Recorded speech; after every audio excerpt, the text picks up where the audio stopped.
Yep. You're probably thinking to yourself, it's way too freaking early to be doing a preseason Bears mock draft.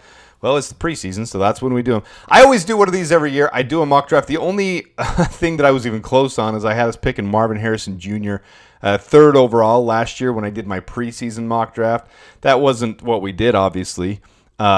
So I'm never close on these, but I do think we have a better feel for how this team is shaping out. That's why I want to do this. So if you didn't see my salary cap video, check that out from the other day. It's actually really informative of where the Bears stand and the contracts we have coming up for next year. I think it gives a really good indicator to where we are.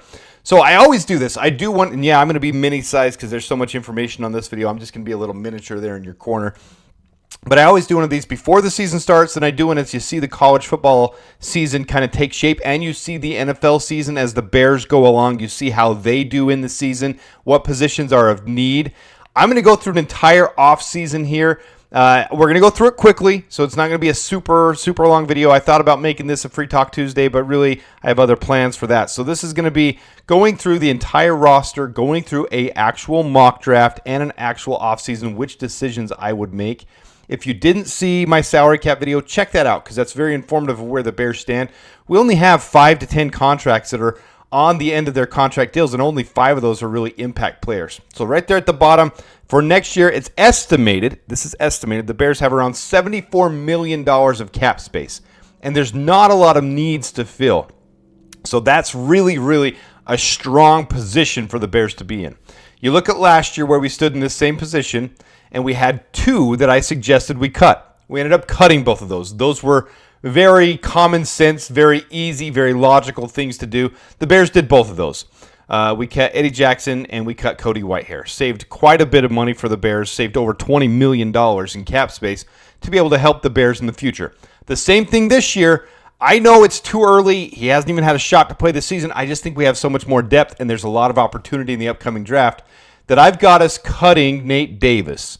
If you look there right in the middle, even pre-6-1 or after 6-1 release, it's about the same. It just defers it a little bit longer for a period of time for the money, but it's really $2 million of dead cap, and the Bears have one of the lowest dead caps this year, and I see that into the foreseeable future.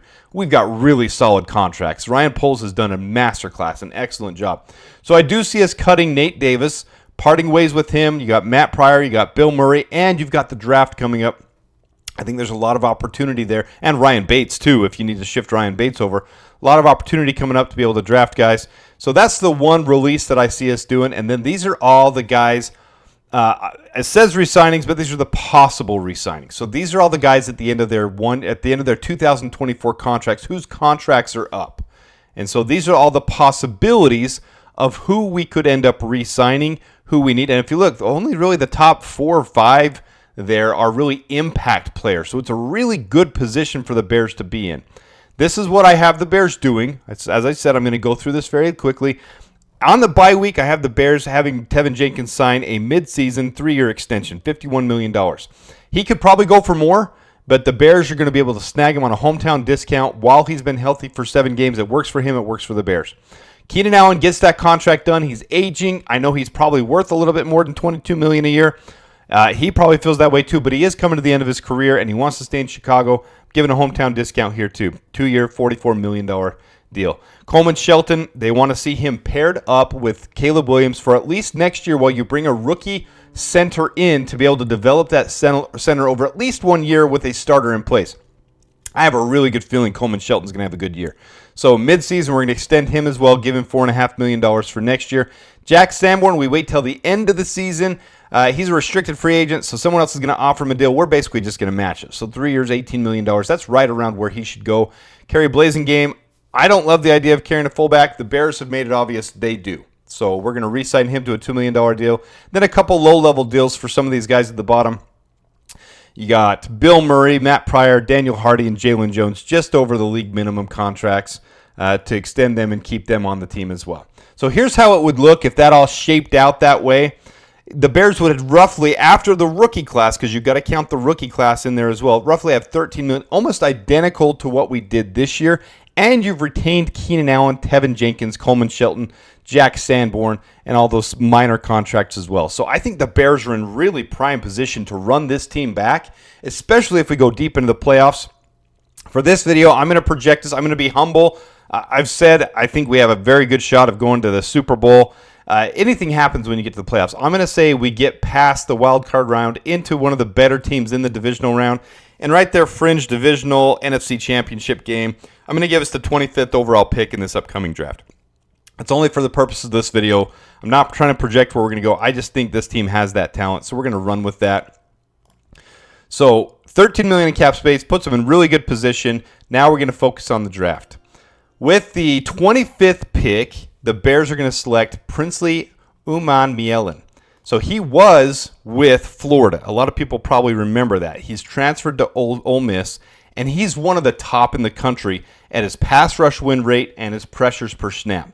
He's absolutely a beast. With this overloaded defensive end class, I've highlighted different guy, TJ from Ohio State, Jack Sawyer. There's so many you can list off. Landon Jackson. I'm talking about at the end of the first round. Obviously, there's some really premium guys at the top. We're not going to be at the top of the draft again. So Princely Umanmielen falls right in line there. Very good athletic defensive end, and he gets pressure on the quarterback, creates every single time he plays. We are going to focus on the trenches in this draft. I think the Bears really have a solidified position to be able to move forward with both offensive and defensive trenches. Next, we're going to go Tyleik Williams, defensive tackle, Ohio State. Last year, he had 3 sacks, 54 tackles. He's a pure 3-tech. You look there at the sub position, defensive tackle, 3-tech. Give Gervon Dexter some competition. Bring him in to be able to continue to bring guys up and to keep working with them. And then with our own second pick in the second round, we're going to go with Tate Ratledge. Now, there's not a guy I think better at the guard position. He should be the number 1 guard off the board this next year. He's an absolute beast. 0 sacks allowed in 2023, 86.8 pass blocking grade according to PFF. I think he's an absolute monster. I'd love to see if the Bears can snag him. He may end up going earlier than 57th. I'm going off of where the consensus draft boards are right now. I did the same thing last year with Darius Robinson. A lot of you remember I did a hype video on Darius Robinson way early. Got a ton of views because nobody had really heard of him yet. And Darius Robinson ended up going in the first round. So these things change all the time. So with our third round pick, we're going to go ahead and go premium pick. We're going to go Raheem Sanders, running back, to replace Khalil Herbert. He's a workhorse back. He's going to be a guy that can bulldoze and plow guys over. You combine him with DeAndre Swift and with Roshan Johnson's pass blocking, you've got a really well-rounded backfield. I like the idea of continuing to draft running backs as well. Might be a little early for one. We might be able to get one later, but I filled all the positions of need, so I like this. I better move me out of the way a little bit here. Boom. And you can see 2022, he had 1,449 yards. Last year, he dealt with some injuries. He's supposed to be healthy and back this year, so we'll see how he does this upcoming year. But I like Raheem Sanders. They call him the Rocket, and a lot of high upside potential with him. So really good pick there with the third round. And then we're going to get a comp pick as well for Ian Cunningham. The rumor is that Ian Cunningham is for sure going to take a GM job. He's the number 1 consensus by other GMs that were interviewed, by other organizations that were interviewed. He's the number 1 prospect. So Ian Cunningham, we're going to get 2 comp picks, 2 third-rounders the next 2 years in a row. This would be the 99th pick overall. We're going to take our center of the future. I really, really like Bryce Foster, even over those that are rated 1, 2. I think he's the 3rd-rated center in this class. I like him a lot. His size, his ability. His grading last year wasn't as good as it was in 2022. He's transferred to Kansas. Apparently, he didn't feel like it was a good fit with Texas A&M with the way their organization changed last year in the SEC. I think he's going to do really well in Kansas this year. He's the one I'm going to be following and watching this year. 6'5", 330 pounds, 1 sack allowed last year, 98.1 pass block efficiency last year. I would love to see him come in and develop for a year, not be thrust into it like centers like John Michael Schmitz have been thrust in, and really it pushes back their production for the first year. If he can come in and learn underneath Coleman Shelton for a year, I think it'd be a prime situation for him. So I like that a lot, to be able to bring Bryce Foster in. Was with Texas A&M, now he's with Kansas. I'm going to be watching him closely throughout this college football season. He's my favorite right now to be a Bear. I'd love to snag him in the third round. I think that would be awesome. All right, next up, this is an overlooked guy. This might be the Darius Robinson from this last year, the guy that I pointed out. This is Aeneas Peebles, defensive tackle from Virginia Tech. Nose tackle, defensive tackle, to be able to come in and learn both behind Jervon Dexter and Andrew Billings. He's an absolute beast. In 2023, he had the second highest pass rush win rate, and he doesn't give up the tackling to do it. So his pass rush win rate, if you look right below my little mug there, is higher, but he's not bad graded on any of them. 14.9% pass rush win rate, number 2 in the entire nation last year. 6.8 pressures per snap. PFF's metric for getting pressures. He had 5 sacks. So I really like him. I'm going to be following him, defensive tackle out of Virginia Tech. I think he'd be a great option to be able to come in and learn and be able to have that versatile role, both 3 tech and nose tackle. With his size, 6'1", 290, he could be able to handle that, and it would be fun to see this entire defensive line get stacked with more talent. Picking him up in the 4th round. This is the pick we would get for Justin Fields. I'm being optimistic on this one that he'll play 51% of snaps. We'll see what ends up happening on that front. The news is that Russell Wilson's going to start, but Russell Wilson looks really old to me. I'm not saying Justin Fields is going to be a superstar. He has every potential to be able to continue to be an ascending player. The last 2 picks, we have a 5th and a 7th, and 2 guys that I targeted in these late rounds are both around the 6th round time frame. So, however Poles works his magic, that's not going to be the point of this. It's worth value, the same value for both of these. So I'm going to say we trade out of 5 and trade out of 7 and get 2 6th rounders for those. However he does it, whether he trades back from 5 and gets a 6th and another 7th, trades those 2 7ths to get into the other 6th. However it works out, I'm just pointing out that I like this range for these 2 guys for the last 2 picks. And with those 2 picks, the Bears are going to pick, number 1, a guy that's kind of near to me because my alma mater, UNLV, Ricky White III. If you haven't watched him play, I'll probably do a video on him. He's freaking awesome. Last year, just look at his stat line. 1,304 yards, 90.0 PFF receiving grade, 6'1", 190. A little skinnier frame, but he's versatile. He shows he only runs a 4.45, but he's a good route runner. So he would be the perfect type of guy to come in and learn behind Keenan Allen, DJ Moore, Rome Odunze. And even though you've retained Keenan Allen, you always want to be cycling in, especially you're not going to pick a 1st, 2nd, 3rd round wide receiver when you've retained that top talent, but you want to keep cycling guys in. Try to get guys to work. Keep working with a Tyler Scott. Bring in a Ricky White type of player. Now, he very well could be, if he has another huge season like last year, he very well could get higher prospect than this. He could end up going in the 4th round, be one of those guys like last year that ended up going in the 4th round. We'll see where he ends up. But right now, he's projected for the end of the 6th round. So I've got the Bears taking Ricky White, not related to Javin White, the linebacker we brought in for camp. And then last but not least, Lathan Ransom. I look for these guys that have really solid NFL passer ratings against them. He's a safety. He can also play the slot and nickel. And you see there they have their description as him as a slot and nickel. But either way, we need both of those positions to be able to keep developing depth. And we know how Matt Eberflus and Ryan Poles love their defensive backs. So in 2023, 1 interception, 1 forced fumble, but more importantly, a 19.8 NFL passer rating against, which I freaking love. So down below there, it says 48.2 quarterback rating. It's different from your NFL passer rating. Really, really solid safety. I love the prospect of him. So here's how it all shook out for us. Let me move me down again. Boop. 1st round, we took defensive end Princely. 2nd round, Tyleek Williams, defensive tackle. 2nd round, Tate Ratledge, however you say his name, guard. 3rd round, Raheem Sanders. We took a running back. End of the 3rd round, our center. 4th round, another defensive tackle. 6th round wide receiver, 6th round safety. So where does that leave the team as we move forward to the future? I love this part. Look at this.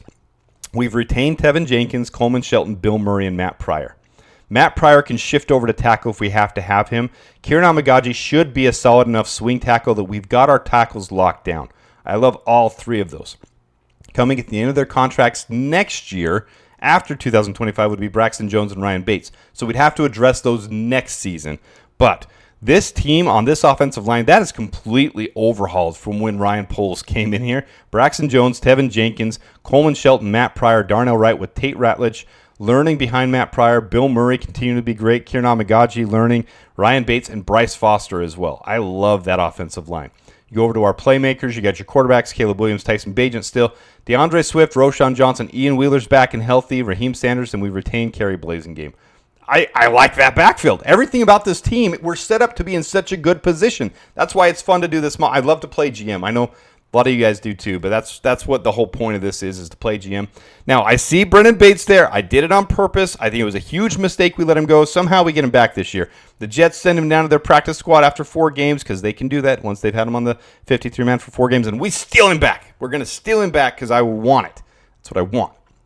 We retain Keenan Allen, and we draft Ricky White, and that, to me, is a very solid receivers and tight end group. We're going to move to the defense. Look at this defensive line. Montez Sweat, DeMarcus Walker, Austin Booker, and Austin Booker may well have overtaken DeMarcus Walker. I don't see DeMarcus Walker being re-signed after this contract is over. Princely Uman Mielen, Tyleek Williams, Zach Pickens would probably fall down the depth chart, maybe even be off the team by the end of that before his contract's over, and Daniel Hardy. All 10 of these guys, to me, that is a completely overhauled, revamped defensive end room. And I'm going to do a video very soon on the effect of Montez Sweat. It's going to be my Free Talk Tuesday this week before the season starts. I'm going to go into some in-depth stuff that nobody has seen yet. At least nobody's shared it. And I'm going to show it, some of the research I've been doing. I did a couple videos on that before, the Tez Sweat effect. And it showed a lot of really good things for both Jervon Dexter, Tyreek Stevenson, the whole unit, but I'm going to show how it affected every individual unit. I'm going to show that breakdown. It's really enlightening. So this Free Talk Tuesday, if you haven't subscribed, please do so because it's going to be a good one. So we retained Daniel Hardy, and then we drafted 3 guys, and that's really all you're doing is cycling out the lower end guys on that defensive unit. Linebackers and nickelback, nothing changed on this one. Amen Agbangbemiga came to the end of his contract. I like Micah Baskerville just as much. So we just elevated him from the practice squad, and we brought him up to be the 5th linebacker. Reddy Stewart comes up. Josh Blackwell comes to the end of his contract, but I like Reddy Stewart as well. So I didn't retain either of them, and I brought up from the practice squad. And then on the safeties, last part, I'm not still sold on Elijah Hicks, but the Bears are, so I'm leaving him there, and then Latham Ransom comes in to give some depth and be able to continue, because you see these guys coming up to the end of their contracts. Kevin Byard, Jaquan Brisker, Elijah Hicks, Jonathan Owens. We're not going to re-sign all of them. So a safety position is one we need to address this draft, and I love the idea of Latham Ransom. So that's it. I know it's a lot of info. My first mock draft. We'll do one now. We'll do one in the off week, in the bye week. I'll do one in the mini bye week as well as we get to the end of the college football season, and then not until after we win the Super Bowl will I do another one. So I don't go overboard with the mock drafts during the season, but I do like to do one right before the season starts just to kind of compare how it shakes out. But I really like this mock draft. This, to me, would be really scary. If the Bears make it to the playoffs, make a deep run this year, and then you only add to it with this young talent and retaining your key guys, this would be a scary team. This would be a playoff. This would be a Super Bowl window. You would be competing with Pat Mahomes every single year. The Bears are going to be scary. So with that, let me know your thoughts. Let me know what you like and don't like. Let me know if there's a player that you have your eyes on that I'm not considering here. These were all picked according to where they fall right now in the mock draft consensus boards. So that's the point of where I put these guys. But let me know what you guys think if there's someone that you like more. Love to interact with you guys on this. Until next time, bear down and dabears.